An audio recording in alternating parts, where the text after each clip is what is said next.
Puji Tuhan, selamat sore, salam sejahtera buat kita sekalian. Kesaksian yang sudah memberi kekuatan kepada kita sudah dengar.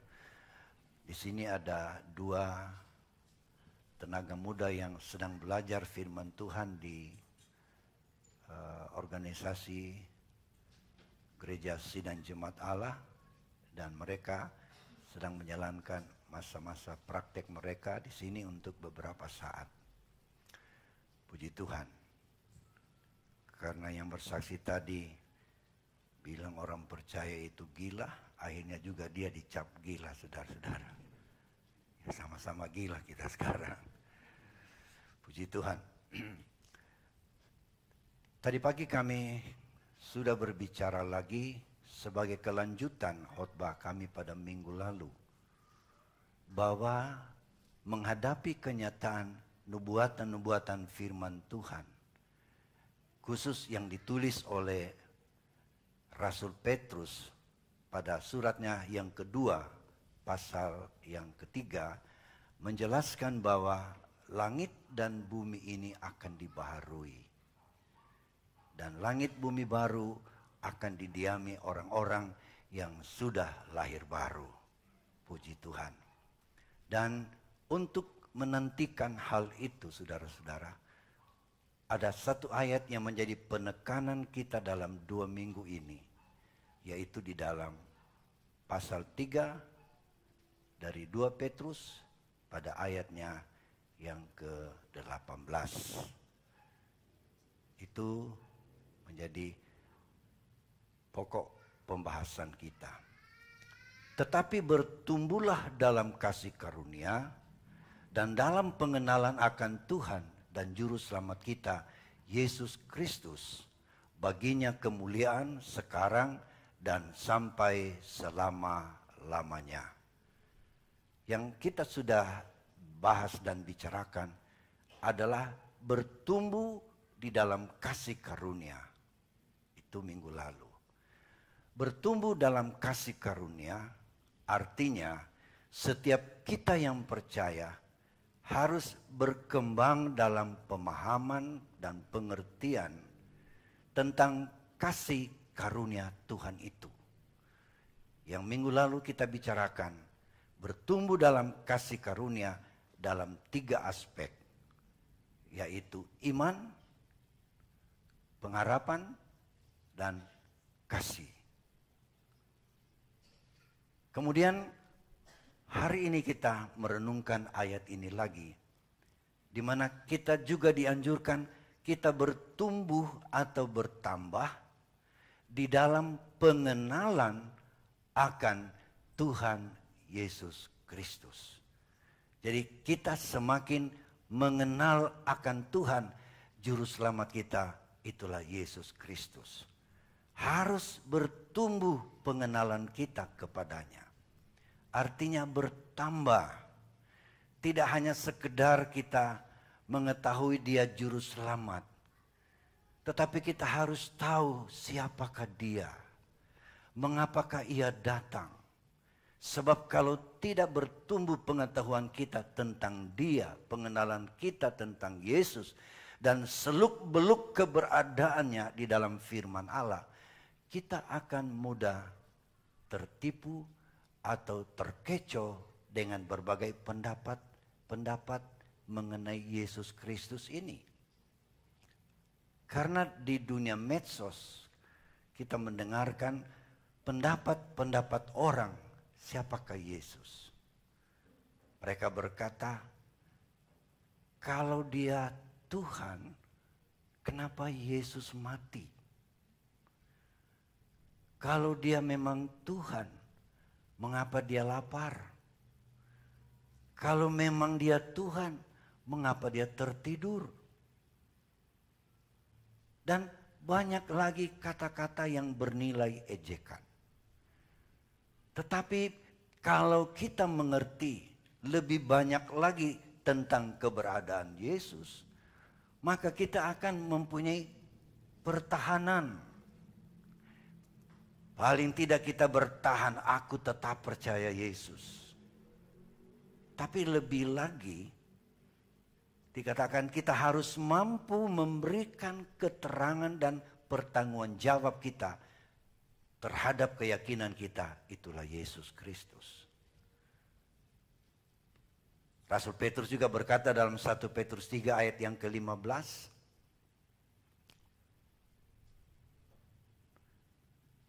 Tetapi kuduskanlah Kristus di dalam hatimu sebagai Tuhan. Jadi Yesus adalah Tuhan. Kuduskan itu dalam hatimu. Pegang itu dalam hidupmu. Simpan itu di hatimu. Dan siap sedialah pada segala waktu untuk memberi pertanggungan jawab kepada tiap-tiap orang yang meminta pertanggungan jawab dari kamu tentang pengharapan yang ada padamu. Tetapi haruslah dengan lemah lembut dan hormat. Ini diamanatkan kepada kita yang percaya kepada Yesus Kristus. Jadi untuk itu mengenal Yesus tentu kita tidak dapat temukan di buku-buku lain selain adalah firman Tuhan. Karena ini adalah perkataan Tuhan. Untuk itu kita melihat siapa sebenarnya Yesus Kristus itu. Dan apa yang dikerjakannya bagi kita umat manusia. Itu ada dua kesimpulan dalam satu doktrin dalam gereja kita yang disebut dengan doktrin Kristologi. Atau ilmu yang mempelajari tentang keberadaannya Yesus Kristus yang sudah diurapi. Dia adalah Mesias. Siapakah dia? Dalam membahas siapakah Yesus itu banyak bahan yang harus kita pelajari. Dan yang kedua, apa yang ia lakukan di dunia ini. Memahami itu, kita bisa memberi pertanggungan jawab. Kenapa dia menjadi manusia. Yesus yang kita percaya adalah Tuhan. Itu telah ada sebelum dunia diciptakan. Sebelum ada langit dan bumi yang diciptakan ini, Yesus sudah ada. Nah, memahami itu, kita lihat bagaimana Rasul Yohanes memberikan penjelasan itu. Yohanes pasal 1 ayat 1. Pada mulanya adalah firman. Firman itu bersama-sama dengan Allah. Dan firman itu adalah Allah. Jadi pada mulanya, sebelum ada ciptaan, firman sudah ada. Karena firman dikatakan adalah Allah. Ayat yang kedua. Ia pada mulanya bersama-sama dengan Allah. Ayat 3. Segala sesuatu dijadikan oleh Dia. Dan tanpa Dia tidak ada satupun yang telah jadi dari segala yang telah dijadikan. Jadi kalau firman tidak ada, Allah tidak ada yang kita lihat. Tidak ada yang menjadi pengalaman kita. Tapi karena ada Allah, maka ada ciptaan. Dan untuk lebih memahami ini tentang Allah itu, kita harus melihat tentang rumusan kita. Apa itu Allah? Allah adalah sesembahan kita. Ini bukan nama pribadi, bukan personal name, tapi ini adalah sesembahan kita. Yang di dalam Allah itu ada 3 pribadi, yaitu Bapa, Firman, dan Roh Kudus. Jadi kita menganut paham yang menyembah Allah yang hanya satu Allah, tapi dalam 3 pribadi. Bukan 3 Allah, bukan 2 Allah, hanya satu Allah, tetapi dalam 3 pribadi. 3 pribadi ini mempunyai esensi yang sama, hakikat yang sama, Allah. Tapi di situ ada Bapa, ada Firman, dan ada Roh Kudus. Ini lahir kira-kira tahun 155 sampai tahun 230 Masehi. Jadi di abad yang kedua, ada seorang yang bernama Tertullianus yang lahir di Kartako yang sekarang disebut Tunisia di Afrika. Dia lahir di sana. Lalu dia mencetuskan sebuah istilah untuk memahami tentang Allah, ialah Tritunggal. Tritunggal itu berasal dari bahasa Latin. Bahasa Latin yang terdiri dari 2 kata, tres dan unus. Tres 3, unus 1. Jadi dari Tertullianus inilah yang merumuskan bahwa Allah yang disembah oleh orang Kristen adalah Allah yang dalam 3 pribadi, tapi 1 esensi. Sekali lagi, bukan 3 Allah, tapi 1 Allah dalam 3 pribadi. Bapa, Firman, dan Roh Kudus. Jadi Firman sudah bersama-sama dalam kealahan. Ada Bapa, ada Firman, ada Roh Kudus. Kemudian di dalam ayat selanjutnya kita baca ayat yang keempat. Dalam Dia ada hidup, dan hidup itu adalah terang manusia. Ayat 5. Terang itu bercahaya di dalam kegelapan, dan kegelapan itu tidak menguasainya. Bahwa di dalam Yesus ada kehidupan, di dalam Firman ada kehidupan, dan tidak ada kegelapan di dalamnya. Kegelapan selalu berarti dalam berkonotasi adalah kejahatan. Ayat yang ke-6. Datanglah seorang yang diutus Allah, namanya Yohanes. Ayat 7. Ia datang sebagai saksi untuk memberi kesaksian tentang terang itu, supaya oleh dia semua orang menjadi percaya. Surat Yohanes yang kita pelajari ini ditulis oleh Rasul Yohanes. Lalu dia menjelaskan tentang adanya seseorang yang juga namanya Yohanes. Tapi Yohanes ini adalah Yohanes yang disebut sebagai Yohanes Pembaptis, anak Imam Zakaria. Lalu kemudian dia dijelaskan di sini oleh Rasul Yohanes bahwa Yohanes itu akan datang memberi kesaksian tentang terang itu, tentang Firman itu yang adalah terang hidup manusia. Yohanes Pembaptis selanjutnya berkata, ayat 8, ia bukan terang itu, tetapi ia harus memberi kesaksian tentang terang itu.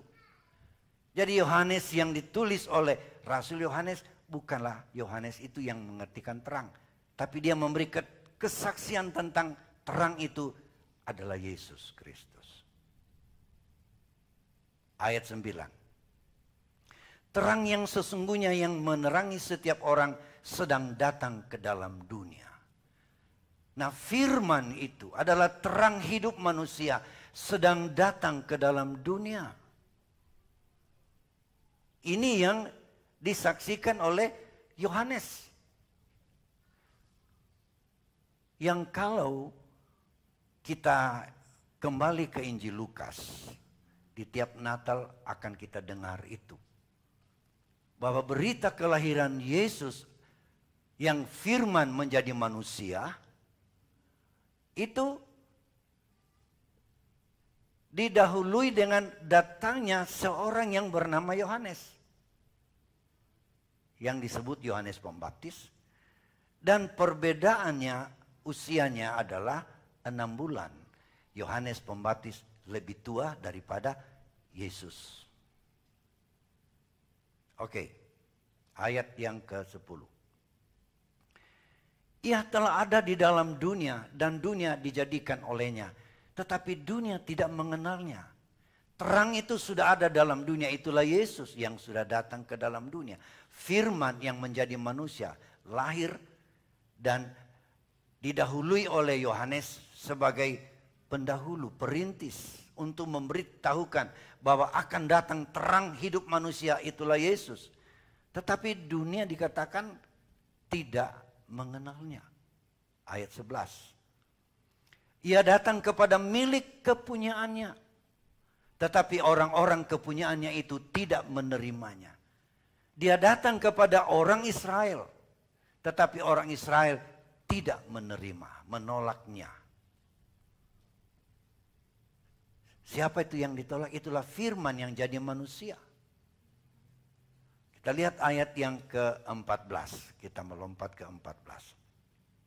Firman itu telah menjadi manusia dan diam di antara kita. Dan kita telah melihat kemuliaannya.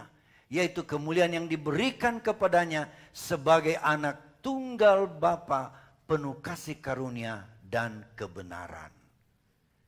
Jadi firman itu telah menjadi manusia, itulah Yesus.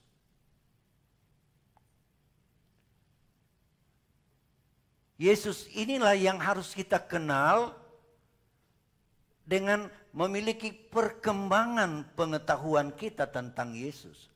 Kita bertumbuh di dalam pengenalan akan Tuhan. Karena ini kita butuhkan menghadapi hari-hari ini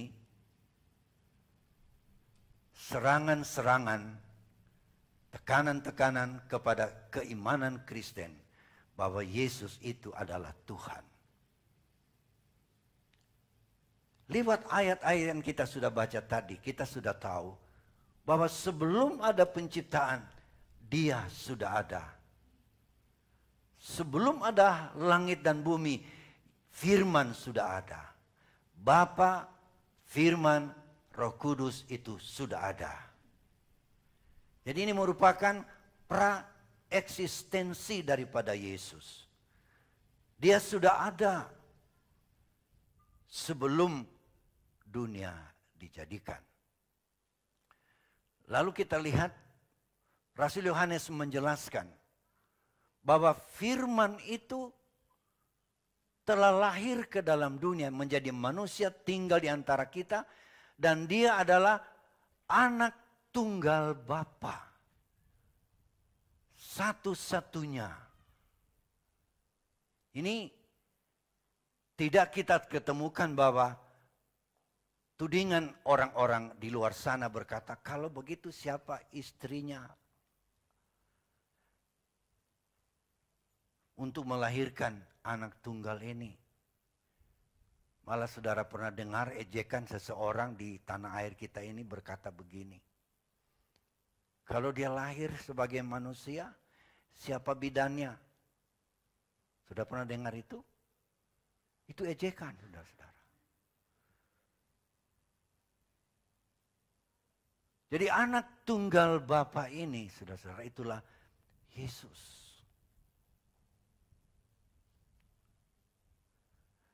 Dikatakan yang penuh kasih karunia dan kebenaran. Kita lanjut apa yang dijelaskan oleh katanya. Ini Yohanes yang mana? Yohanes Pembaptis. Ditulis oleh Rasul Yohanes. Berseru katanya, titik dua koma pembuka. Inilah yang diucapkan oleh Yohanes. Inilah dia yang kumaksudkan ketika aku berkata, kemudian daripadaku akan datang dia yang telah mendahului aku, sebab dia telah ada sebelum aku. Perhatikan ayat ini, kalimat ini. Kalau kita lihat dalam Injil Lukas atau Yohanes Pembaptis. Yohanes Pembaptis yang lebih dahulu lahir. Perbedaan usia jelas disebutkan. Malaikat bilang, Maria, oleh kuasa Tuhan engkau akan mengandung. Dan saat ini sepupumu, si siapa?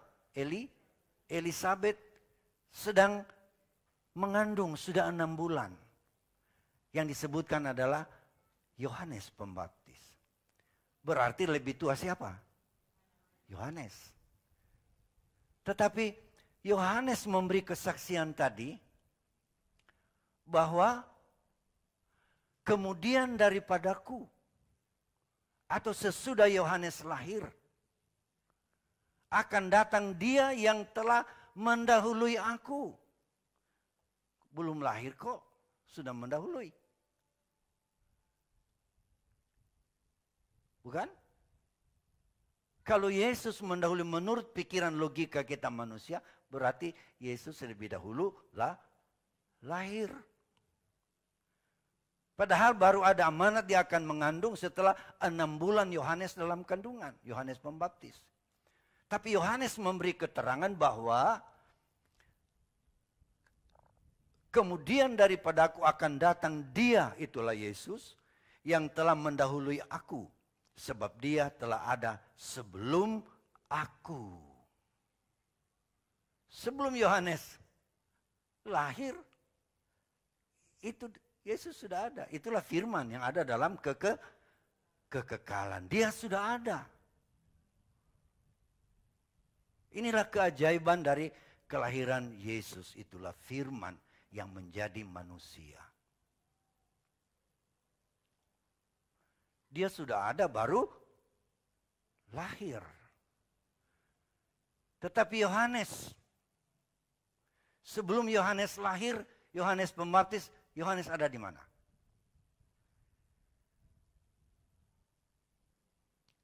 Nah, sudahlah kita pikirkan Yohanes. Kita ada di mana? Di bawah kolong koi, tempat tidur, atau di loteng? Kita belum ada. Kita belum ada, saudara-saudara. Nanti sesudah lahir atau setelah menjadi janin dalam kandungan ibu kita, kita baru mulai menampakkan diri. Kita baru akan ada di dunia ini. Tapi Yesus, dia memang sudah ada, tapi kemudian dia masuk ke dalam rahim Maria, tapi memang dia sudah ada. Jadi dia datang ke dalam dunia setelah genap waktu yang ditetapkan Tuhan. Galatia 4 ayat 4. Galatia 4 ayat 4. Tetapi setelah genap waktunya, maka Allah mengutus anaknya yang lahir dari seorang perempuan dan takluk kepada hukum Taurat. Jadi setelah genap waktunya, Allah mengutus anaknya.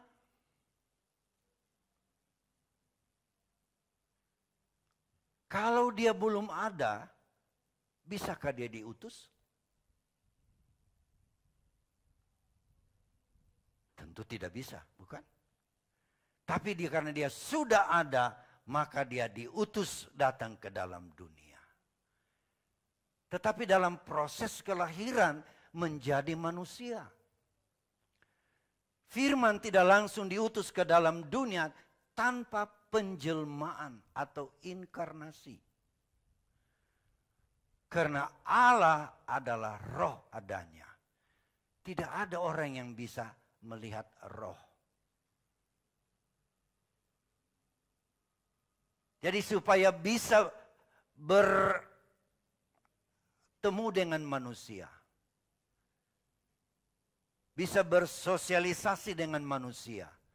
Maka firman itu harus dilahirkan menjadi manusia. Tapi tidak seperti kelahirannya Yohanes. Tidak seperti kelahirannya saya dan saudara. Tetapi kelahirannya lain dari lain. Oleh kuasa Roh Kudus. Janin di dalam rahim Maria itu terbentuk. Tanpa hubungan dengan seorang pria.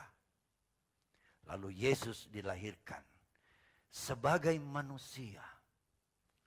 Komentar-komentar para teolog berkata bahwa Allah mengambil manusia untuk menyelimuti keberadaannya. Dan dia lahir sebagai manusia. Tapi dia tetap Allah. Dan dia adalah manusia. Jadi Yesus memiliki dua hakikat. Hakikat Allah dan hakikat manusia. Itulah sebabnya dalam hakikat manusia dia bisa lapar. Dia bisa makan dan minum. Tapi hakikat Allah tidak lapar, tidak tertidur, apalagi mati. Tapi hakikat Allah, hakikat manusia itu bisa mati. Itulah sebabnya orang yang tidak mengerti rencana Allah untuk menyelamatkan manusia, mereka memang mengejek dan mengolok. Kok Allah bisa mati? Memang Yesus mati karena memang sengaja rencana Allah demikian. Dia harus datang sebagai manusia untuk bisa mati, untuk menumpahkan darah, karena darah itu adalah darah penebusan hidup manusia yang berdosa untuk bisa masuk kembali ke dalam kerajaan sorga. Jadi memahami hal ini, kita akan tidak kecewa kalau dibilang, kenapa Allah kamu bisa mati? Oh ya, kematian Yesus bukan kematian kecelakaan. Kematian yang dirancang oleh Allah sebagai jalan penebusan kita yang berdosa. Supaya kita bisa masuk ke dalam kerajaan sorga. Jadi memahami ayat-ayat itu, iman kita dikuatkan. Jangan kecewa. Yesus itu memang dia jadi manusia. Tapi kemanusiaan Yesus beda dengan kemanusiaan kita. Kemanusiaan Yesus tidak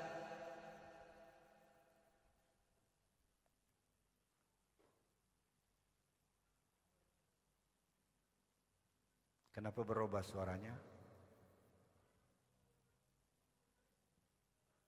Kemanusiaan Yesus tidak sama dengan kemanusiaan kita. Kemanusiaan Yesus bisa mati, tapi hidup kembali. Kemanusiaan Yesus tidak melakukan dosa. Tapi kemanusiaan kita penuh dengan dosa. Untuk itu dia datang sebagai manusia supaya kita ditebus dari salah dan dosa. Jadi dengan pemahaman ini saudara-saudara, iman kita diteguhkan dan dikuatkan. Haleluya. Bisa bilang amin? Amin. Jadi kita lihat tadi Yohanes Rasul telah menulis bahwa firman telah menjadi manusia.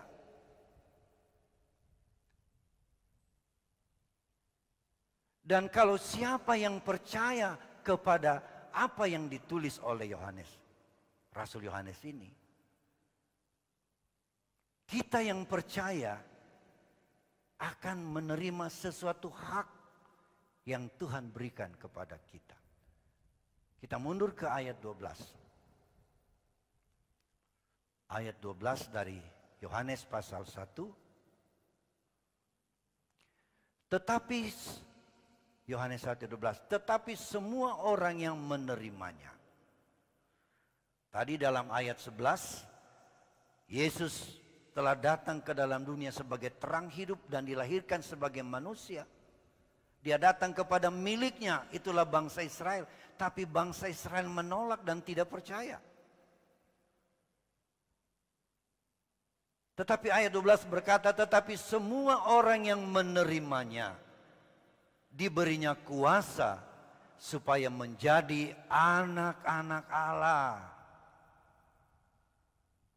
Yaitu mereka yang percaya di dalam namanya. Jadi kepada Yesus yang menjadi manusia, Firman menjadi manusia, kalau kita percaya kepadanya, kita diberi hak, diberi kuasa. Kuasa di sini adalah disebut dengan teks asli, exousia, hak mutlak. Allah yang berikan, Tuhan yang berikan kepada setiap orang yang percaya kepada Yesus Kristus, yang adalah Firman menjadi manusia. Dikatakan kita diberi hak menjadi anak-anak Allah. Sementara dalam ayat 14 kita lihat tadi, Yesus adalah anak tunggal Bapa. Dia adalah anak Allah. Saya mendengar beberapa penjelasan tentang ejekan bahwa Allah mempunyai anak, tentu mempunyai istri. Saya dengar debatnya pendeta Ezra Soru yang membela keimanan Kristen. Beliau menyatakan bahwa ada seseorang yang memberikan sebuah statement dalam sebuah seminar bahwa Yesus itu hanya nabi dan bukan Allah. Lalu oknum itu berkata, seorang anak bupati, apakah dia bupati? Mereka, orang banyak menjawab, bukan. Anak gubernur adalah gubernur? Mereka berkata lagi, tidak. Anak presiden jadi presiden? Tidak.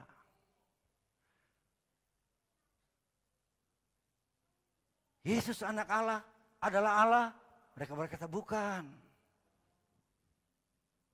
Tiba gilirannya pendeta Alfred Soru memberi jawaban. Ini saya dengar dari YouTube-nya.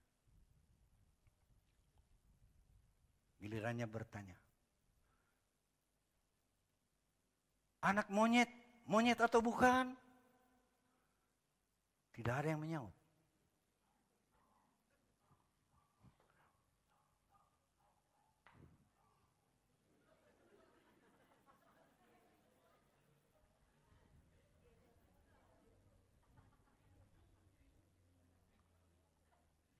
Ya, banyak lagi yang dia tanyakan.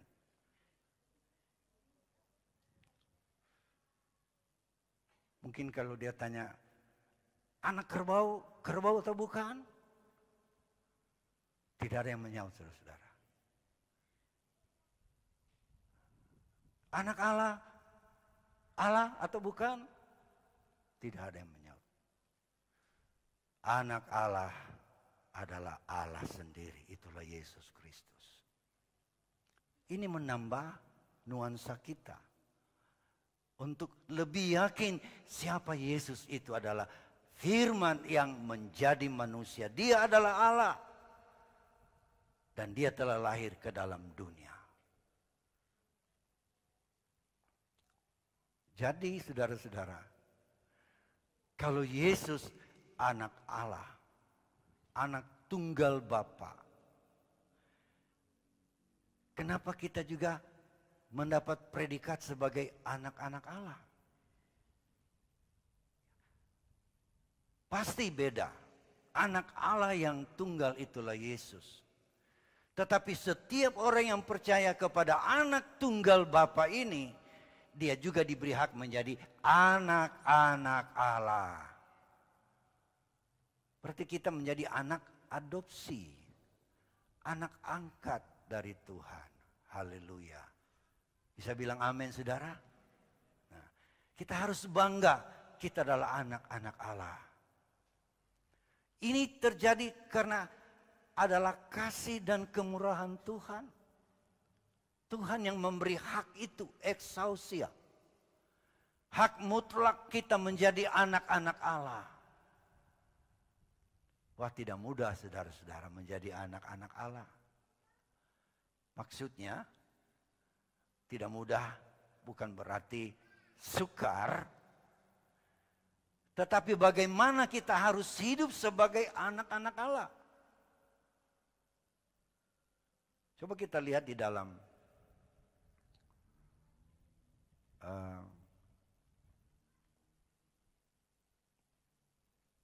1 Yohanes pasal 3. 1 Yohanes pasal 3 ayat 1 mulai. Lihatlah betapa besarnya kasih yang dikaruniakan Bapa kepada kita, sehingga kita disebut anak-anak Allah. Kita disebut anak-anak Allah. Siapapun dia, bangsa manapun, suku manapun, namanya manusia yang percaya kepada anak tunggal Bapa itulah Yesus, yang adalah firman menjadi manusia, kepadanya juga diberi hak menjadi anak-anak Allah. Dan memang kita adalah anak-anak Allah. Karena itu dunia tidak mengenal kita, sebab dunia tidak mengenal Dia. Ayat yang kedua, saudara-saudaraku yang kekasih, sekarang kita adalah anak-anak Allah. Tetapi belum nyata apa keadaan kita kelak. Akan tetapi kita tahu bahwa apabila Kristus menyatakan dirinya, kita akan menjadi sama seperti Dia, sebab kita akan melihat Dia dalam keadaannya yang sebenarnya. Ini saya katakan tadi bukan simsalabim. Tetapi kita harus mempunyai sebuah upaya dan usaha. Setelah kita tahu kita ini orang percaya diberi hak menjadi anak-anak Allah. Yang kita harus sadari bahwa kenyataan anak-anak Allah itu harus berproses. Ada prosesnya untuk menjadi kenyataan anak-anak Allah. Harus berproses. Sebab dikatakan belum nyata keadaan kita. Tapi kelak akan nyata. Lebih lanjut ayat yang ketiga. Setiap orang yang menaruh pengharapan itu kepadanya, menyucikan diri sama seperti Dia yang adalah suci. Inilah proses yang harus kita jalani. Kita memang diberi hak menjadi anak-anak Allah. Pada saat kita percaya, kita menjadi orang yang percaya kepada Yesus. Di hati kita percaya, di mulut kita mengaku. Kita sudah selamat. Saat kita percaya, saat kita mengaku Yesus sebagai Juru Selamat, keselamatan itu sudah menjadi hak kita. Dan keadaan kita sebagai anak-anak Allah sudah sah. Sudah menjadi sah. Itu saat kita menjadi percaya. Mutlak keselamatan secara hukum sudah menjadi bahagian kita. Tetapi kita belum langsung berpindah ke Kemana? Kemana saudara-saudara? Belum langsung ke surga. Kita masih hidup di bumi. Kalau kita bertobat percaya Yesus menurut Roma pasal 10 ayatnya yang ke-9. Roma 10 ayat 9. Jika kamu mengaku dengan mulutmu bahwa Yesus adalah Tuhan dan percaya dalam hatimu bahwa Allah telah membangkitkan dia dari antara orang mati, maka kamu akan diselamatkan. Saat itu kita menjadi anak-anak Allah dan keselamatan telah menjadi hak kita, tetapi kita masih bertumbuh lagi. Harus berproses hidup ini di dalam kekudusan hidup, kesucian hidup, dan di dalam pengenalan kepada Yesus Kristus yang adalah Tuhan dan Juru Selamat kita. Seperti yang kita laksanakan malam hari ini. Amanat dari Petrus Rasul Tuhan oleh ilham Roh Kudus menyatakan, biarlah kita semua bertumbuh dalam kasih karunia dan bertumbuh di dalam pengenalan kepada Yesus Kristus. Itulah sebabnya perlu kita berhimpun seperti ini. Bahkan tidak cukup kalau hanya seminggu sekali. Bahkan seharusnya ada kegiatan secara harian kita, saudara. Kita bertumbuh dalam keimanan kita kepada Tuhan. Dengan jalan membaca firman, dengan berdoa. Kita bisa sharing satu dengan yang lain dalam ibadah, ibadah rumah tangga, ibadah komunitas lain, saudara-saudara, mungkin sebagai keluarga muda, pemuda remaja, di situ kita bertumbuh di dalam pengenalan. Kita menjadi anak-anak Allah yang bertumbuh, dikatakan. Jadi ini sebagai titik awal kita bertumbuh. Tatkala di hati kita percaya dan di mulut kita mengaku bahwa Yesus adalah Tuhan, dan kita percaya bahwa dia telah dibangkitkan dari kematian, maka kita menjadi anak-anak Allah yang sudah mulai bertumbuh di dalam Tuhan. Haleluya. Puji Tuhan. Kita kembali ke 1 Yohanes pasal 3. 1 Yohanes pasal 3 tadi.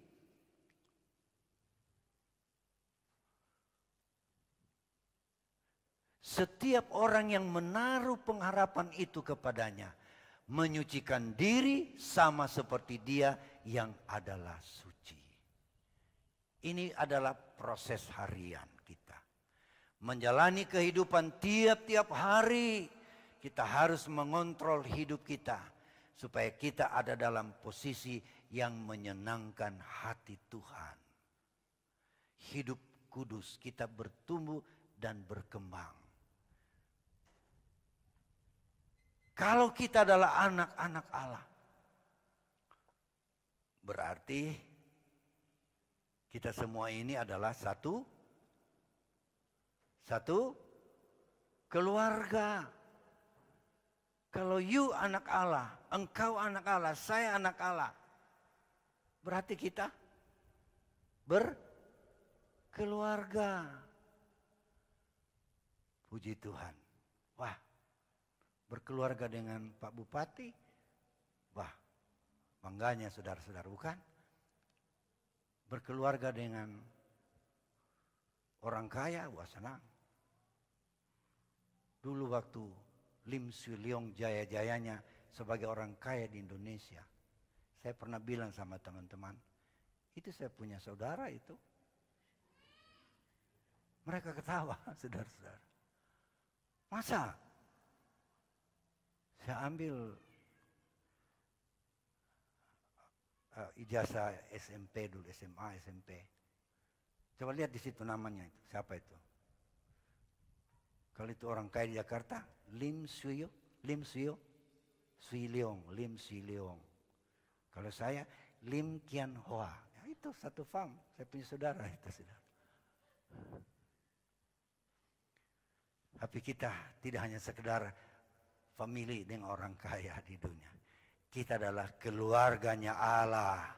Sebab kita adalah anak-anak Allah. Efesus 2 ayat 19. Efesus pasal 2 ayat 19. Demikianlah kamu bukan lagi orang asing dan pendatang, melainkan kawan sewarga dari orang-orang kudus dan anggota-anggota keluarganya siapa? Kita adalah keluarganya Allah. Kalau kita semua sadar kita adalah keluarga Allah, kita punya hubungan yang baik, saudara-saudara. Perlu kita jaga hubungan satu dengan yang lain sebagai keluarganya Allah. Sebab hidup rukun dalam kekeluargaan Allah dikatakan itu sangat indah. Mazmur 133 ayat 1 kita lihat. Mazmur 133. Nyanyian siarah Daud, sungguh alangkah baiknya dan indahnya apabila saudara-saudara diam bersama dengan rukun. Kita perlu hidup rukun saudara bersaudara dalam Tuhan. Ayat yang kedua. Seperti minyak yang baik di atas kepala meleleh ke janggut, yang meleleh ke janggut Harun dan ke leher jubahnya. Kalau ada kerukunan keluarga di dalam Tuhan, dikatakan itu sangat indah dan elok. Seperti minyak yang baik di atas kepala meleleh ke janggut, yang meleleh ke janggut Harun. Kalau kita lihat bahasa minyak, kemudian di atas kepala, kemudian ada janggut dan meleleh ke janggut Harun. Siapakah Harun? Siapakah Harun? Dia adalah imam besar pada zaman Taurat. Dia adalah abang daripada Musa. Dia menjadi imam besar. Namun setelah Taurat berakhir, karena Yesus yang firman menjadi manusia, dia menjadi juru selamat. Dia adalah Imam Melkisedek.